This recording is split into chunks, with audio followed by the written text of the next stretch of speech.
تو نبی صلی اللہ علیہ وسلم فرمایا کہ اگر سلیمان علیہ السلام اس طرح فرما لیتے، انشاءاللہ کہہ لیتے، تو پھر 100 کے 100 بچے ان کو ہوتے اور سب کے سب جہاد میں شریک ہو جاتے۔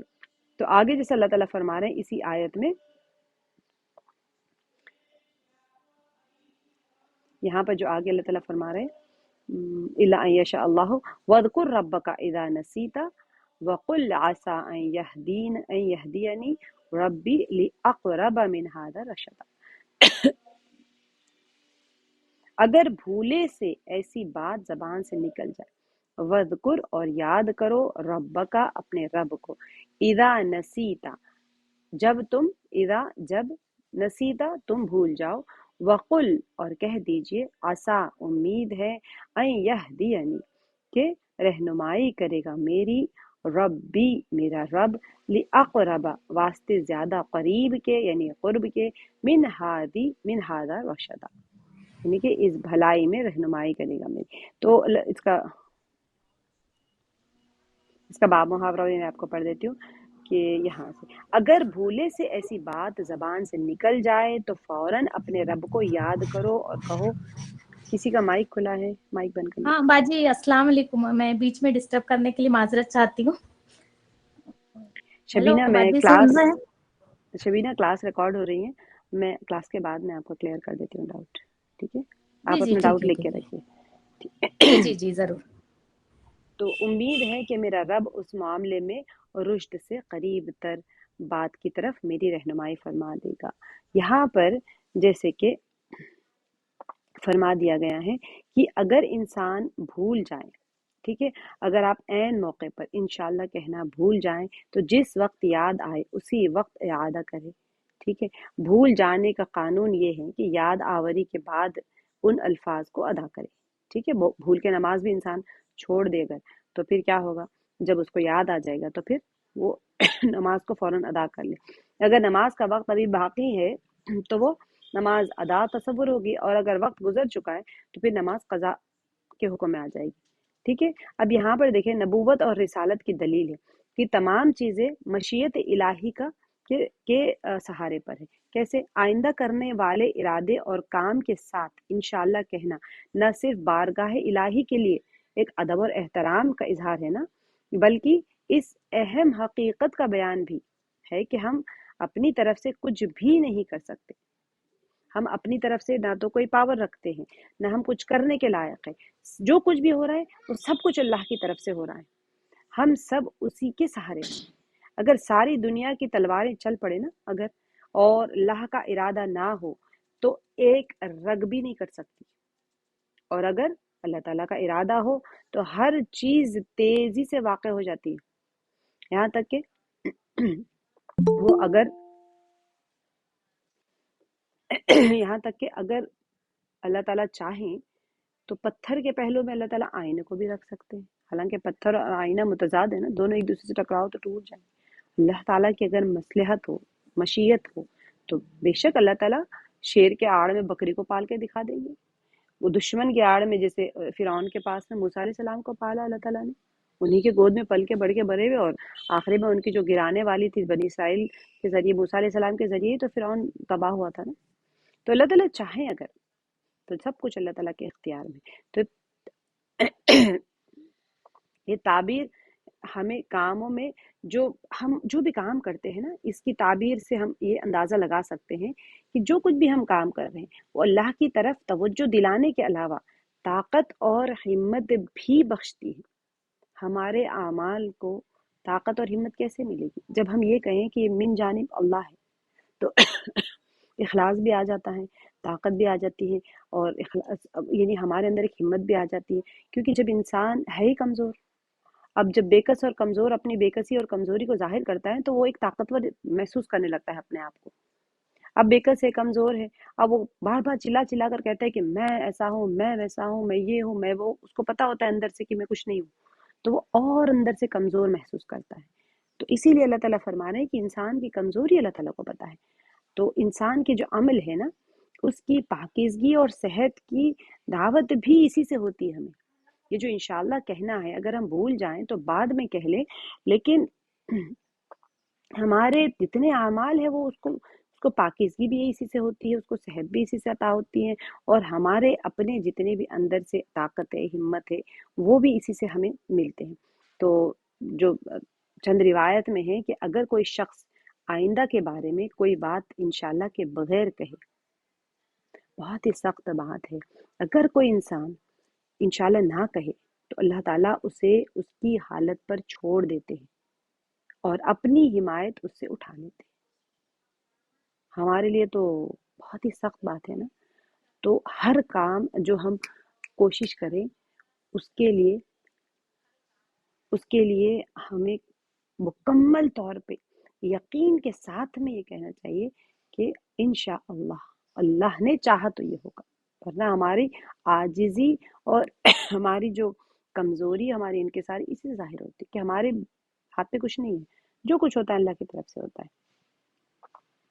آگے کی آیت ہے وَلَبِثُوا فِي كَهْفِهِمْ 300 سِنِينَ وَازْدَادُوا تِسْعًا۔ اچھا یہ والی اب ہم نے کیا دیکھا تھا، زمانے کے اوپر بحث ہو چکی ہے، اصحاب کہف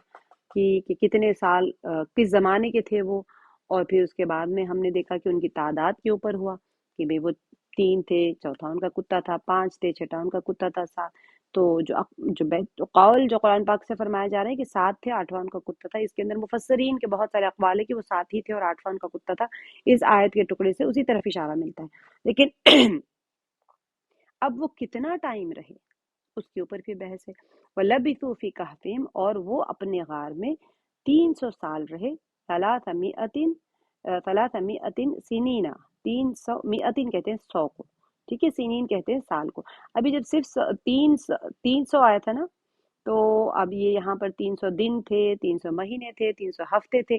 جیسے سنین آ گیا تو مطلب وہ سال تھے۔ آگے اللہ تعالیٰ فرما رہے ہیں وَازْدَادُوا تِسْعًا،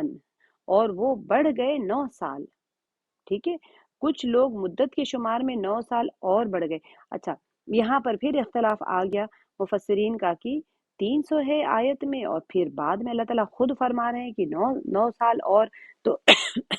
تو یہ اصحاب کہف کی نیند کا جو ٹائم پیریڈ ہے اس کو یہاں ظاہر کیا جا رہا ہے۔ اب جو گزشتہ آیات میں جو ہم نے دیکھ لیا تھا کہ اصحاب کہف کی نیند بہت لمبی تھی، اجمالی طور پہ اللہ تعالیٰ نے بتا دیا کہ بہت لمبی نیند تک وہ عرصے تک وہ سوتے رہے۔ اب یہ بات ہر کسی کی جستجو کو ابھارتی ہے کہ بھئی اچھا اگر بہت لمبی نیند سوئے تو کتنے سال سوئے وہ، جیسے آپس میں بھی وہ لوگ کہہ رہے تھے نا کہ ہم 1 دن سوئے یا آدھا دن سوئے یا کتنا ٹائم سوئے۔ جب وہ باہر گئے تو ان کو سب پتہ چلا، یہ سارا کچھ ان کے ساتھ ہوا تھا، آیت میں تو نہیں تھا پیچھے۔ آگے اب یہاں پر اللہ تعالیٰ آیت میں اس چیز کو کھول رہے ہیں کہ وہ کتنے برس سوئے رہے۔ تو ان آیت میں اللہ تعالیٰ نے وہ جو ان کا جو تردد تھا، لوگوں کے اندر جو ایک شک تھا، کیا تھا، کدھر تھا، لوگوں کے اندر جو جستجو تھی، اس کا اللہ تعالیٰ یہاں پر جواب دے رہے ہیں۔ اب ارشاد ہوتا ہے کہ وہ اپنی غار میں 300 سے 9 برس زیادہ سوئے رہے، تو اس لحاظ سے وہ ٹوٹل 309 سال رہے۔ اب اس کے اندر مفسرین کا قول ہے کہ بعض لوگوں نے کا کہنا ہے کہ 309 سال کہنے کے بجائے یہ جو 9 سال اس سے زیادہ، یہ کیوں کہا گیا اس طرح؟ اللہ تعالیٰ چاہتے تو ڈائریکٹ 309 سال کہہ دیتے، یہ 9 سال اس سے زیادہ کیوں کہا گیا؟ اس کے اندر جو بتایا جا رہا ہے کہ شمسی اور قمری سال، سولار کیلنڈر اور لونار کیلنڈر، ہم نے سورہ یاسین میں لونار کیلنڈر اور سولار کیلنڈر دونوں کا ڈسکس کیا تھا۔ اب سولار کیلنڈر جو ہمارا ہوتا ہے اس کے اندر 365 ڈیز ہوتے ہیں، ٹھیک ہے۔ لونار ہمارا جو قمری کیلنڈر ہوتا ہے جو محرم سے شروع ہوتا ہے، وہ ہر سال میں 11 دن کا فرق آتا ہے۔ اب سب کو پتہ ہے، اسی لیے رمضان ہمیشہ پیچھے ہوتا رہتا ہے۔ 360 ڈیز کا اگر آپ آج شروع کر لیں گے تو پھر رمضان 11 دن، سال میں 11 دن کا ہمارا فرق آتا چلا جاتا ہے۔ تو اب دیکھیں اس کا کیلکولیشن مفسرین نے اتنے پیارے انداز میں کیا ہے، سبحان اللہ، کہ 300 سال سوئے رہے، اور قمری سال کے حساب سے وہ 309 سال تھے، شمسی سالوں کے حساب سے وہ 300 سال تھے، ٹھیک ہے۔ شمسی اور قمری سال میں 11 دن کا فرق جیسے میں نے آپ کو بتایا ہے، تو آپ ملٹیپلائی کر لیجیے، 11 into 300، 300 سال رہے اور ہر سال میں 11 دن کا فرق ہو گیا، تو زیادہ ہوتے ہیں۔ تو جیسے ہی آپ کیلکولیٹ کر لیں گے تو 3300 ڈیز آ جائیں گے، 11 into 300 کریں گے تو 3300 ڈیز کو اگر آپ ہمارے جو 360 سال کے جتنے بھی دن آپ کے پاس ہیں اس سے ڈیوائڈ کر دیں گے تو 9 سال کچھ مہینے آئیں گے، ٹھیک ہے۔ تو شمسی سال 300 ہے اور قمری سال 309 سال ہے، 9 سال اور کچھ مہینے ہیں تو اس کو راؤنڈ آف کیا جاتا ہے عموماً. دیکھیں میں نے آپ کو جیسے بتایا تھا کہ یہ قرآن پاک جو ہے کوئی ہسٹری کی کتاب نہیں ہے، کوئی کیلکولیشن کی، یہ ہدایت کی کتاب ہے. تو اس کے اندر اجمالی طور پہ ایک رف آئیڈیا دیا جاتا ہے. اب مہینے، دن، سال، سیکنڈ اس طرح نہیں ہے. تو 309 سال جو ہے وہ اس میں سے 300 سال شمسی سال ہے، اور 300 یہ جو 9 ایکسٹرا ہے وہ قمری سال کے حساب سے 9 سال ایکسٹرا ہو گئے. اسی لیے زکوٰۃ کے معاملے میں جب دیا جاتا ہے نا تو لونار کیلنڈر کے حساب سے دینا ہے، کیونکہ ٹائم میں فرق آ جاتا ہے. دیکھیں اب 300 سال اگر آپ لے لیں، خیر کسی کا تو نہیں ہوتا، لیکن 9 سال کا فرق آ گیا نا، تو 9 سال کی زکوٰۃ باقی رہ گئی کسی کے اوپر اگر اس طرح سے کریں تو ایسا کچھ ہوتا ہے ہر 15 سال میں 1 سال کا اضافہ ہوتا ہے. ایسے کیلکولیشن میں دیکھیں گے تو آپ لوگ کو بھی اندازہ ہوگا، میں بھول گئی ہوں. لیکن وہ چیز بہت امپورٹنٹ ہے، اسی لیے زکوٰۃ جو ہے لونار کیلنڈر کے حساب سے دینی چاہیے، سولار کیلنڈر سے نیچے. آپ کہیں کہ جنوری ٹو جنوری میں حساب کر لوں گی تو 11 دن کا فرق آتا چلے جائے گا. جیسے جیسے 11 دن کا آئے گا 10-15 سال میں، تو پھر آپ کو 1 سال کا فرق آ جائے گا. تو 1 سال کی پوری زکوٰۃ آپ کے وزن میں رہ جائے گی. تو آگے کی جو آیت ہے قل اللہ اعلم بما لبثوا، اللہ تعالیٰ فرما رہے ہیں اچھا دن بھی بتا دیا، سال بھی بتا دیا، ایکسٹرا بھی بتا دیا، سارا کچھ کہنے کے بعد بھی اللہ تعالیٰ فرما رہے ہیں قل اللہ اعلم بما لبثوا، کہہ دیجئے کہ اللہ زیادہ جانتا ہے. ٹھیک ہے، قل آپ کہہ دیجئے، نبی صلی اللہ علیہ وسلم سے فرمایا جا رہا ہے اللہ اعلم، اللہ تعالیٰ زیادہ جانتے ہیں، بما لبثوا، بما اس چیز کے بارے میں جو وہ ٹھہرے، ساتھ اس کے جو وہ ٹھہرے. لہو غیب السماوات والارض، یہاں پر اللہ تعالیٰ کی صفات بیان کی جا رہی، اسی کے لیے ہے غیب، اسی کے لیے غیب ہے آسمانوں کے اور زمین کے. ابصر بھی واسمع، کیا خوب دیکھنے والا ہے اور کیا خوب سننے والا ہے. ما لہم من دونہ، ما نہیں ہے، لہم ان کے لیے. اب یہ لہم اصحاب کہف کے لیے بھی آ سکتا ہے، مکے والوں کے لیے بھی آ سکتا ہے، ہمارے لیے بھی آ سکتا ہے، سب کے لیے آ سکتا ہے. مفسرین کے اقوال ہے اس کے اندر. من دونہ، اس کے سوا، من ولی، کوئی دوست، ولا یشرک فی حکمہ احدا، اور نہیں وہ شریک کرتا ہے اپنی نہیں وہ شریک کرتا اپنی حکومت کسی ایک کو، اپنی حکومت میں کسی کو بھی. اگر آپ اس کا بامحاورہ لے لیں تم کہو اللہ کے قیام کی مدت، تم کہو اللہ ان کے قیام کی مدت زیادہ جانتا ہے، آسمانوں اور زمین کے سب پوشیدہ احوال اسی کو معلوم ہے. سبحان اللہ. دیکھیں ایک ایک آیت اتنے بہترین انداز میں اللہ سبحانہ و تعالی اپنی ربوبیت، اپنی قدرت، اپنی کام، جو اللہ تعالیٰ کی جو صفات کاملہ ہیں اس کو کیسے سبحان اللہ اللہ تعالیٰ ظاہر فرما رہے ہیں. اللہ تعالیٰ ہی جانتے ہیں، مدت زیادہ جانتے ہیں، کیونکہ وہ لوگ سوال کرنے آئے تھے نا نبی علیہ الصلوۃ والسلام سے. پھر وہ یہ نہ پوچھے کہ بھئی اچھا آپ ہمیں ایکوریٹلی بتائیں، تو جتنا بتایا گیا تھا بس اتنا ہی بتایا جائے گا، اس سے زیادہ کہ تم وہ جستجو میں نہ وہ جستجو میں پڑے، نہ وہ ہر بندہ ایک دوسرے سے پوچھنے لگ جاتا ہے. آج کل بھی ہوتا ہے صحابہ کے بارے میں سب. تو بس اللہ تعالیٰ ہی جانتے ہیں. آسمانوں اور زمین کے سب پوشیدہ احوال اسی کو معلوم ہے. جسے اللہ تعالیٰ نے فرما دیا ہے کہ زمین اور آسمان میں جو کچھ بھی کہاں تھے، کس آج تک بھی وہ بتایا جاتا ہے غار مشتبہ ہے، کہاں ہے وہ غار نہیں پتا. وہ وہ سوئے ہوئے ہیں یا انتقال فرما گئے وہ بھی نہیں پتا. ان کی باڈی ابھی بھی انٹیکٹ ہے یا پھر ہڈیاں بن گئی وہ بھی نہیں پتا. وہ ساری چیزیں غیب میں شمار ہے نا. تو اللہ تعالیٰ فرما رہے ہیں آسمان اور زمین کے ساری پوشیدہ احوال جو ہے اللہ تعالیٰ کو ہی پتا ہے. کیا خوب ہے وہ دیکھنے والا اور سننے والا. زمین و آسمان کی مخلوقات کا کوئی خبرگیر اس کے سوا نہیں ہے، اور وہ اپنی حکومت میں کسی کو شریک نہیں کرتا. یہ جو مشرکین مکہ جو اور ہر کوئی مشرک ہے نا، وہ اللہ سبحانہ و تعالیٰ کے ساتھ میں شریک کرتا ہے اور کر کے یہی سمجھتا ہے کہ اس کو بھی اتنا ہی پاور ہے جتنا اللہ کو ہے. تو اللہ تعالیٰ جیسے فرما رہے ہیں نا، یہ جو صفات اللہ تعالیٰ بیان فرما رہے ہیں کہ غیب السماوات والارض، کسی کو بھی علم نہیں ہے کون سی چیز کہاں ہے، کس بل کے اندر کون سی چمٹی ہے، کتنی چمٹیاں ہیں، کتنی نسلیں ہیں، کسی کو نہیں پتا. سمندر کے تہ میں کتنی مچھلیاں ہیں، کسی کو نہیں پتا سوائے اللہ کے. ہر چیز جو ہماری آنکھوں سے پوشیدہ ہے اس کا علم صرف اور صرف اللہ سبحانہ و تعالیٰ. وہ جو عالم الغیب ہے وہی جانتے ہیں کہ وہ کتنے سال رہے. اور وہی آپ دیکھیں یہ جو مکے والے ہیں نا، آپ کو ریلیٹ کرتے رہیں ہر آیت کو ان کی سچویشن کے ساتھ میں مکے والوں کے ساتھ میں مٹھی بھر لوگ ہیں، پریشان ہیں، اپنے اپنے سرگرمیاں سرگوشیاں ہو رہی ہیں کہ ہم کیا کریں، اتنا ظلم ہو رہا ہے۔ ادھر مکے والے جو سرداران ہیں وہ قتل کرنے کے اور ستانے کے، تنگ کرنے کے منصوبے بنا رہے ہیں، اور یہ مؤمنین اپنے بچاؤ کے پریشانی میں اپنے ایمان کی بچاؤ، اپنی ذات کو تو انہوں نے چھوڑ دیا اللہ کے لیے، ایمان کو بچانے کے پیچھے وہ لگے ہوئے تھے۔ ایسے ہی اصحاب کہف کا بھی حال تھا۔ تو یہ اللہ سبحانہ وتعالیٰ فرما رہے، اللہ تعالیٰ تو سب کچھ جانتے ہیں، غیب کو وہی جانتے ہیں، آپ کے دل کے اندر آنے والے خیالات سے بھی اللہ تعالیٰ واقف ہے۔ انسان ظاہر میں تو کچھ بھی دکھا سکتا ہے نا۔ اللہ تعالیٰ آگے کی جو فرما رہے ہیں، اب صر اللہ تعالیٰ فرما رہے ہیں کہ وہ جو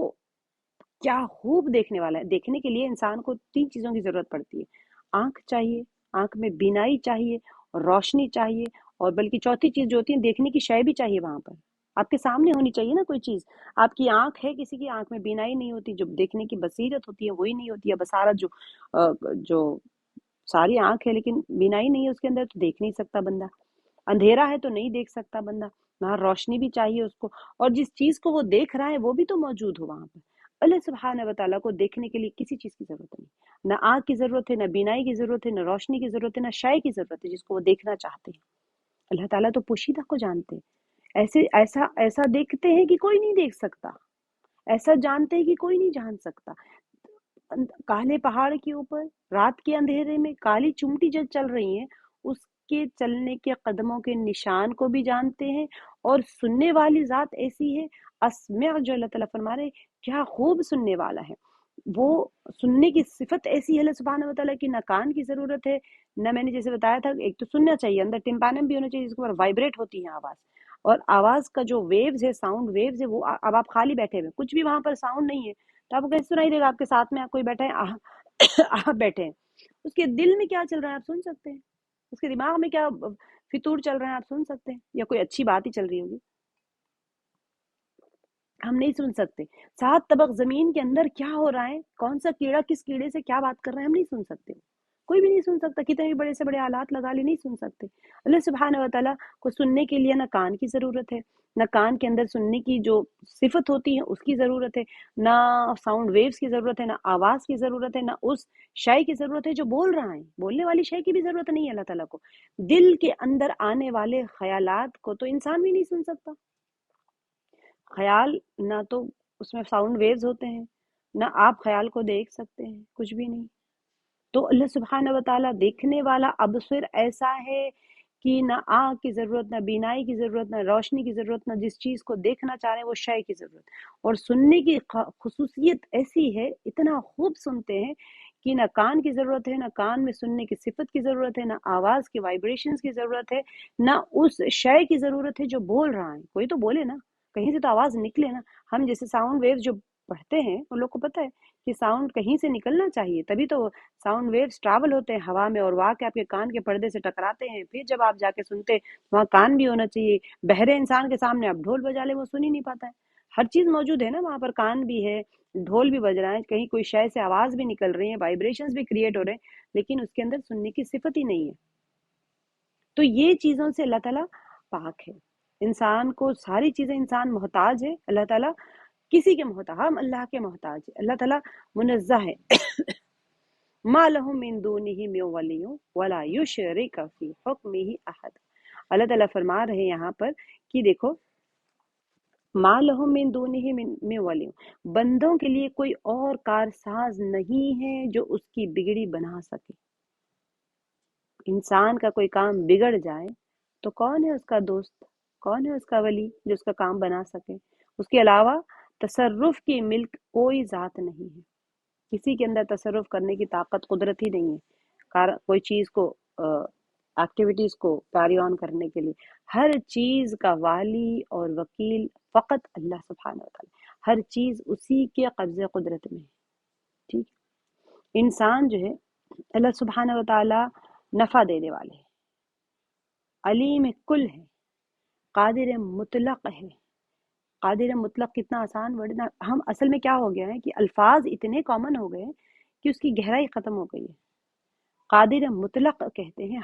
ہر چیز جو ہوتی ہے اس کے اوپر قدرت رکھنے والے، اور مطلق قدرت رکھنے والے، اس ٹوٹل پاور جس کو کہتے ہیں، کوئی کسی کو اس کے اندر پھر چلتی نہیں ہے، اس کو کہتے ہیں قادر مطلق۔ متصرف کسے کہتے ہیں؟ جس سے انسان ہر چیز کو سر انجام دینے والا، پلٹانے والا، مطلب کوئی ایکٹیویٹی کرنے کے لیے، کوئی کام کرنے کے لیے انسان کو کتنا زیادہ قدرت چاہیے ہوتی ہے، اس کو صرف کرنا ہے پھیرنا ہے، ایک چیز سے دوسری طرف پھیرنا ہے۔ تو یہ تمام جو تصرفات ہو رہے ہیں زمین کے اندر، بارش کا ہونا، سورج کا نکلنا، چاند کا نکلنا، ہوایوں کا چلنا، زمین میں سے کمپل، اور سب ایک ایٹ اے ٹائم ہو رہے ہیں۔ بچے بھی پیدا ہو رہے ہیں، بوڑھے بھی مر رہے ہیں، کوئی جوان بوڑھا ہو رہا ہے، کوئی بوڑھا بچہ پیدا ہو رہا ہے، کوئی بوڑھا مر رہا ہے، کسی کی تدفین ہو رہی ہے، کسی کی مغفرت ہو رہی ہے، کوئی خوشیاں ہو رہی ہیں، کوئی غمی ہو رہی ہے، کوئی رو رو کے اللہ سے مانگ رہے ہیں، کوئی چپ کے مانگ رہا ہے۔ یہ ساری چیزوں کو ایٹ اے ٹائم کنٹرول ہو رہا ہے۔ اس میں ایسا نہیں ہے کہ ارے بھائی یہاں شادی ہے تو کسی کے، جیسا ہوتا ہے ہماری زندگیوں میں ایک کام ہو رہا ہے تو دوسرا کام رک جاتا ہے، یہ کائنات میں کوئی چیز نہیں رک رہی ہے، سب ہو رہا ہے۔ اور اللہ تعالیٰ مدبر ہے، ہر کام کی تدبیر فرمانے والے۔ ہمیں وہ نہیں عطا کر دیتے جو ہم مانگتے ہیں، اللہ تعالیٰ ہمیں وہ عطا کرتے ہیں جو ہمارے لیے بہتر ہے۔ کتنی بڑی تدبیر ہے نا اس میں،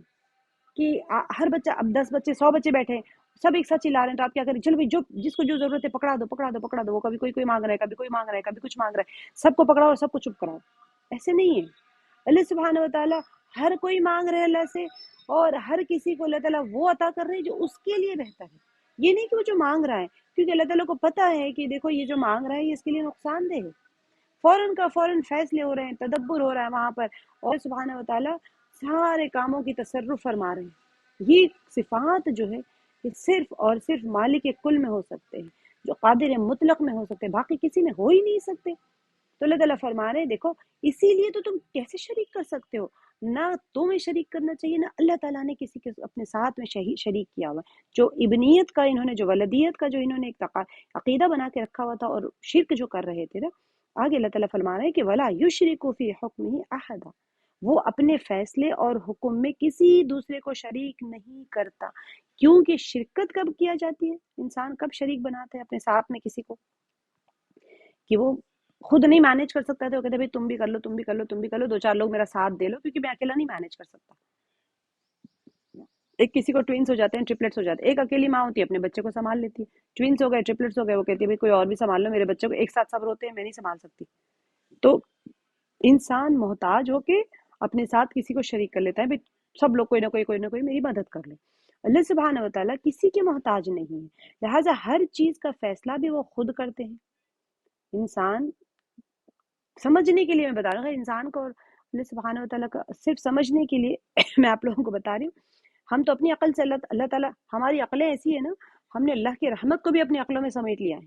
اللہ تعالیٰ کی مغفرت کو بھی اپنی عقلوں میں سمیٹ لیا ہے۔ ہم سوچتے ہیں اللہ تعالیٰ کتنے ارحم الراحمین ہیں، ہم جتنا سوچ رہے اتنے ہی ہیں، اللہ کتنا معاف کرتے ہیں، ہم جتنا سوچ رہے اتنا ہی معاف کرتے ہیں۔ اللہ تعالیٰ تو ایسے نہیں ہے، اللہ تعالیٰ مغفرت کرنے آؤ تو زندگی بھر کے 100 سال کا گنہگار، جس کے گناہ عرش تک چلے جائیں، زمین سے عرش تک چلے جائیں، گناہ اتنے ہو اس کے دل سے ایک ہائے نکل جائے، بس اللہ تعالیٰ اس کے سب گناہ معاف فرما دیتے ہیں۔ اللہ کی مغفرت انسان کے کمزور ذہن میں آ ہی نہیں سکتی، اللہ کی رحمت انسان کے ذہن میں سما نہیں سکتی۔ ہم اپنی سوچ کے حساب سے ہر پیمانے کو طے کرتے ہیں، اللہ تعالیٰ ویسے نہیں ہے۔ اللہ سبحانہ وتعالیٰ فرما رہے ہیں کہ اللہ تعالیٰ نے اپنی صفت خود بیان کر دی، اس کا ہر فیصلہ اپنی مشیت کے مطابق ہوتا ہے۔ اگر کوئی شخص اللہ تعالیٰ کے فیصلے میں کسی دوسرے کو شریک بنائے گا تو وہ مشرک بن جائے گا، حکم صرف اللہ کا ہوتا ہے۔ یہ جو آیت میں اللہ سبحانہ وتعالیٰ نے فرما دیا ہے کہ انسان کی ایمان کے لیے، جیسے ایک ہوتا ہے نا، انسان ایمان کے معیار کو طے کیا جاتا ہے، یہ آیت انسان کے ایمان کے معیار کو طے کر رہی ہے کہ جب اندر یقین آ جائے تو پھر اب سوچیں اس یقین کے ساتھ جب بندہ انشاءاللہ کہے تو وہ یقین کتنا پختہ ہوگا۔ آیت آگے اللہ تعالیٰ فرما رہے ہیں وَاتْلُو مَا أُوحِیَ إِلَيْکَ مِن کِتَابِ رَبِّکَ، اور پڑھیں جو وحی کیا گیا ہے آپ کی طرف کتاب میں سے، آپ کے رب کی، یعنی کس کی کتاب ہے؟ اللہ کی، اور جو آپ کی طرف وحی کی گئی وہ آپ پڑھ کے سنا دیجئے۔ لا مبدل لکلماتہ، اللہ تعالیٰ فرما رہے ہیں کہ کوئی بدلنے والا اس کلمات کو نہیں ہے، لا مبدلہ، نہیں کوئی بدلنے والا اس کی کلمات کو، اللہ تعالیٰ کے جو آپ دیکھیں کلام اللہ کیا ہے، قرآن پاک کلام اللہ ہے، اللہ کا کلام ہے، اللہ تعالیٰ کے کلام کو کوئی بدلنے والا نہیں ہے۔ وَلَن تَجِدَ مِن دُونِهِ مُلْتَحَدٍ، اللہ تعالیٰ فرمائے اور ہرگز نہیں، وَلَن تَجِدَ، تو پائے گا، من دونہ، اس کے سوا، ملتحد، پناہ کی جگہ، یعنی اے نبی صلی اللہ علیہ وسلم آپ رب کی کتاب میں سے جو کچھ آپ پر وحی کی گئی ہے اسے جوں کا توں سنا دیجیے۔ کوئی اس کے فرمودات یعنی اللہ تعالیٰ کے جو ارشادات ہے، اللہ تعالیٰ نے جو فرما دیا ہے، اللہ تعالیٰ کے فرمودات کو بدل دینے کا مجاز نہیں، یعنی کسی کو بھی وہ نہیں ہے۔ اور اگر آپ کسی کی خاطر اس میں رد و بدل کر دیں گے تو اللہ سبحانہ وتعالیٰ سے بچ کر بھاگنے کے لیے کوئی جائے پناہ نہ پائیں گے۔ یہ جو ہے یہودی جو تھے اپنی کتابوں میں تبدیلیاں کر لیتے تھے، تو یہاں پر اب یہ جو آیت ہے یہ اصحاب کہف کے جو واقعہ ہے اس کی آخری آیت ہے، آیت نمبر 27 جو ہے آخری آیت ہے۔ تو اس کے اندر کس کی طرف اشارہ کیا جا رہا ہے؟ نبی علیہ السلام کی طرف اشارہ کیا جا رہا ہے، اور اشارہ کر کے فرمایا جا رہا ہے کہ جو کچھ اللہ کی کتاب میں سے آپ علیہ الصلوۃ والسلام پر وحی کی گئی ہے نا، اس کی تلاوت کریے، اور ادھر ادھر کی بے بنیاد باتوں کی پرواہ نہ کیجیے۔ جو لوگ آ کے سوال کر رہے ہیں سارے جو چل رہا ہے نا اصحاب کہف کا واقعہ، آپ سوچیں کیسا ماحول تھا ہوگا مکے میں، یہ کہاں آیتیں اتر رہی ہیں، ان کے اندر سرگوشیاں ہو رہی ہیں، سارا کچھ ہو رہا ہے۔ تو اللہ تعالیٰ یہاں پر ایک سٹامپ لگا کے اصحاب کہف کے واقعے کو اینڈ کر رہے ہیں، اسی سٹامپ کے سیل ہو جاتا ہے نا، لفافے میں ہم ساری چیزیں رکھتے ہیں اس کے اوپر ایک سیل لگا دیتے ہیں، جیسے پوسٹ یا گورنمنٹ کی سیل ہوتی ہے، بس خلاص یہ سیل لگ رہی ہے یہاں پر۔ اصحاب کہف کا واقعہ یہاں پر ختم ہوتا ہے، کیونکہ کوئی چیز اس کی باتوں کو بدل نہیں سکتی، جو چاہے وہ زمانے کے اعتبار سے، تعداد کے اعتبار سے، یا پھر سال کے اعتبار سے، کسی بھی اعتبار سے اب یہاں کوئی چیز نہیں بدلنے والی۔ اب 309 سال سے 300 نہیں ہو جائیں گے، کچھ بھی نہیں ہوگا اب یہاں پر 10-12 نہیں ہو جائیں گے، کچھ نہیں، اب وہی یہاں سے یہ واقعہ ختم،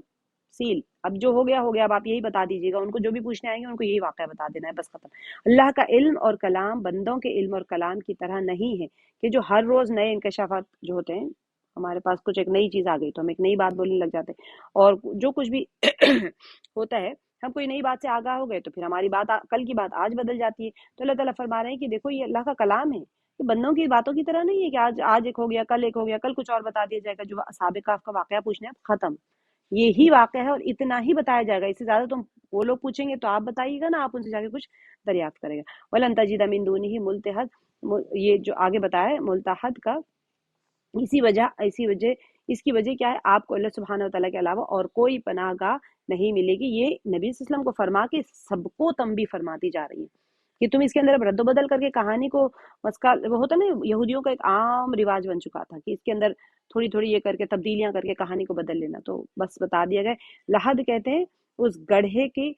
جو معنی میں، جو ہم کہتے ہیں نا قبر کے اندر ایک لحد بنائی جاتی ہے، تو اسی لیے فرما دیا کہ وہ اس سے کیا ہوتا ہے کہ ملتحد اس جگہ کو کہتے ہیں جس کی طرف انسان مائل ہو، یعنی بعد میں یہ لفظ اب کیا ہو گیا کہ ملجا اور پناہ گاہ کے معنی میں بھی استعمال ہونے لگا۔ جو قبر کے اندر کا جو لحد ہے تو پناہ گاہ ہے نا وہ میت کے لیے، ایسے ہی انسان کے لیے بھی ہوتا ہے ملتحد استعمال ہونے لگا۔ تو اگر کوئی بندہ اللہ کے کلام کو تبدیل کرنے کی کوشش کرے تو پھر اس کی کوئی کیسے پناہ گاہ ہو سکتی ہے اللہ کے سوا؟ اب یہ جو آگے کی 4 آیتیں ہیں انشاءاللہ ہم اس کو کل کریں گے، 28، 29، 30، 31۔ اس کے اندر بلکہ میں آج چاہ رہی تھی کر لوں، لیکن اس کا شان نزول بھی ہے، اور اس کے 4 آیتوں کے بعد میں ہم باغ والوں کا اس کے اندر قصہ شروع ہوگا، تو انشاءاللہ ہم اس کو کل کریں گے۔ یہ 4 آیتوں کے بعد میں باغ والوں کا قصہ آئے گا، تو انشاءاللہ ہم اس کو کل کریں گے۔ امید ہے کہ آپ لوگوں کو یہ پورے کا پورا اصحاب کہف کا واقعہ 27 آیات کے ساتھ سیل ختم۔ اب کل 4 آیتیں کریں گے جس کے اندر جنت دوزخ کے بارے میں، جنتی جو نیک عمل کرنے والے ہیں اور جو گنہگار ہیں ان کو جنت اور دوزخ کی تنبیہات بتا دی جائے گی، اور آگے جا کے اصحاب جو باغ والے ہیں ان کا واقعہ انشاءاللہ کل ہم لوگ کریں گے، جس کے اندر آپ لوگ دیکھیں گے کہ